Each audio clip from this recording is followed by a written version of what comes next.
Hello and welcome to now episode 3 of my Philippines adventure series. If you've happened to miss episodes 1 or 2, I've left a card above me for you to check out right now. Now in this special snorkeling episode, I spend, a lot of the time underwater seeing the most amazing things that live there, like turtles and schools of sardines.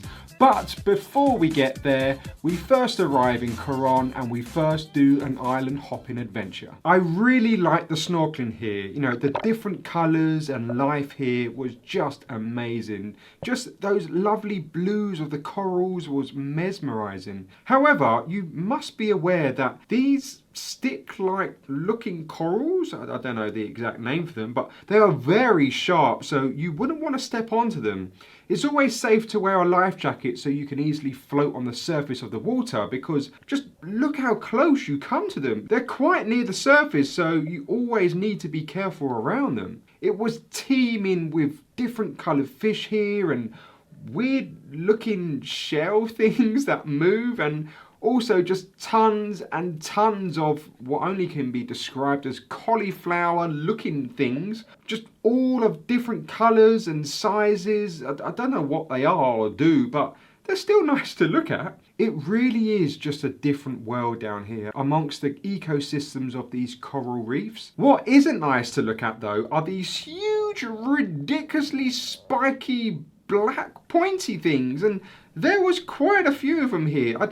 I just can't believe how massive they are. I've got no idea what they are. I mean, they can't be good for you, but you really don't want to be stepping on these things. Oh, just gives me the shivers just thinking about it. Next on the island hopping, we went to Barracuda Lake, a place enclosed within huge mountains, and as the name suggests, barracuda fish can be spotted here. I didn't see any, unfortunately, and yes, I know what you're thinking. Why am I wearing the life jacket as a nappy? Well, it just makes you float different, you know, and it's just a fun way to wear it. Okay, happy now? Can we stop focusing on my life jacket nappy and get back to the views?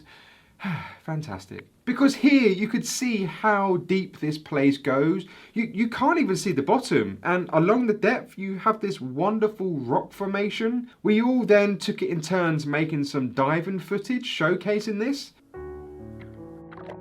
Just look how elegant he swims, like a little barracuda himself. Mesmerising. And then we all got showed up by the local tour guide. You know, not only could he free dive down quite far, but then he rubbed it in even more and performed some tricks for us. He could stay still holding onto the rocks, okay, no biggie, but then he blew some airing bubbles, then of course, you guessed it, managed to swim through them.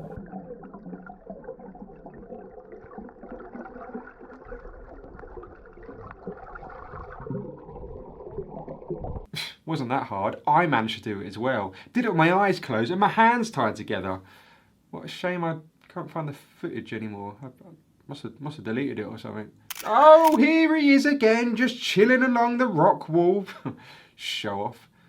God, I wish I did that now. There wasn't much to do in the evenings, you know, it's a bit of a small town, but also because of COVID, yet again, a lot of establishments weren't open, you know, which is a shame because Coron, I've heard, is really well known for its nightlife. The next day, it was flying to our next stop in Cebu. However, before the flight, we all had some spare time, so we all ventured to McDonald's. I don't really eat McDonald's anymore, however, I thought it's always nice to try the Western fast food in different countries to see how different it is, especially how different things are on the menu compared to back home. We took a tricycle there, kinda like a tuk-tuk from other Asian countries, but just slightly different here. Ordered our food, and one item I got was called honey butter shake fries.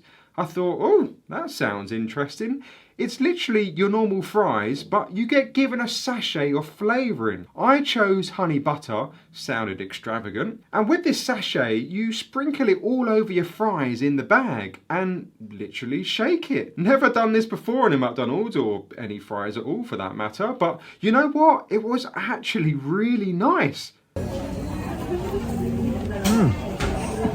It's like popcorn. Yeah, literally it was like popcorn. It was so good. I definitely recommend it. It makes a change to, your normal sweet and sour or your ketchup. I then followed it up with a Korean chicken burger. Again, different to your Big Mac or cheeseburger. And this was really good too. Pair it up with a drink and it only came to a couple of pounds, so really decent value for money. After that, we flew to Cebu, had a drunken night out. So drunk, again, I can't remember a lot from it.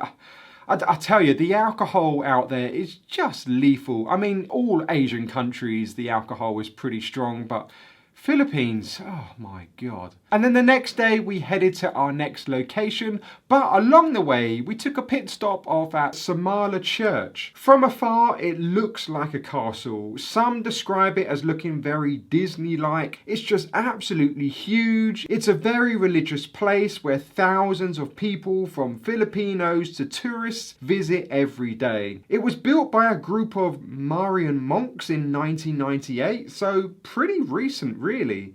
It's well known for the statue of Virgin Mary herself. The statue reportedly shed tears of blood on her birthday, then several times after that over the years. For that reason, the church has a long-standing myth that miracles happen here. You can purchase a candle here and light to prayer and make a wish. The different coloured candles represent different wishes, like peace, purity, love, healing, etc. The place is free to enter, however, being a place of worship, like many other Asian countries, just make sure to cover up, so just wear the appropriate clothing. After a few more hours of driving, we finally made it to Moalboal. I was still hungover, so I just chilled the rest of the day because I was really excited for the next day. It was something I was really looking forward to on this trip because, okay, not only was it another snorkeling day, however, this time we was looking for turtles. Something I've never seen before up close by swimming with. As well as the phenomenon of a sardine run where millions and millions of sardines swim in schools. But before we get to that, on the way to the locations, we noticed in the water some fish swimming. Well, it only turns out to be a pack of blooming dolphins, and there was quite a few of them too. They did a few jumps out of the water that I didn't manage to capture on camera, but they were still really cool to view.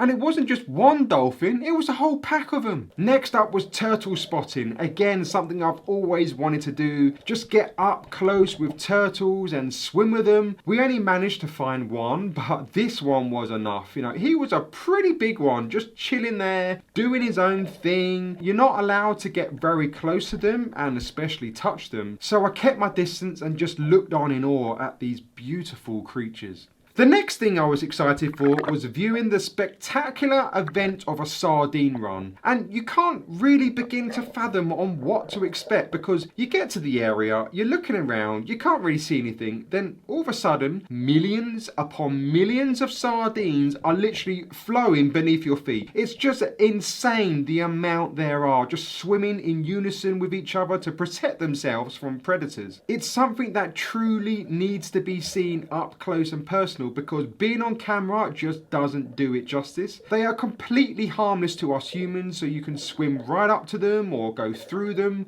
They will just simply move out of the way. The phenomenon only happens in 2 locations in the world, here and South Africa, which is an even bigger location apparently. However, little is known of the phenomenon. There are several theories on why they swim in such massive schools. One theory being it is believed that the water temperature has to drop below a certain number for the run to happen. Either way, it truly is a magical event to watch. And that's it.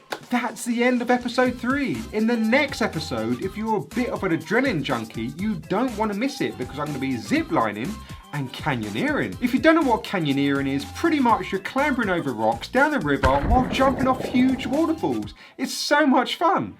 But probably not if you suffer from heights. But thanks so much for watching. As always, if you've got any questions on my trip so far, just fire them down below and I'll do my best to help you out. But if not, I guess I'll see you in episode 4. Okay, I'll see you then. Bye.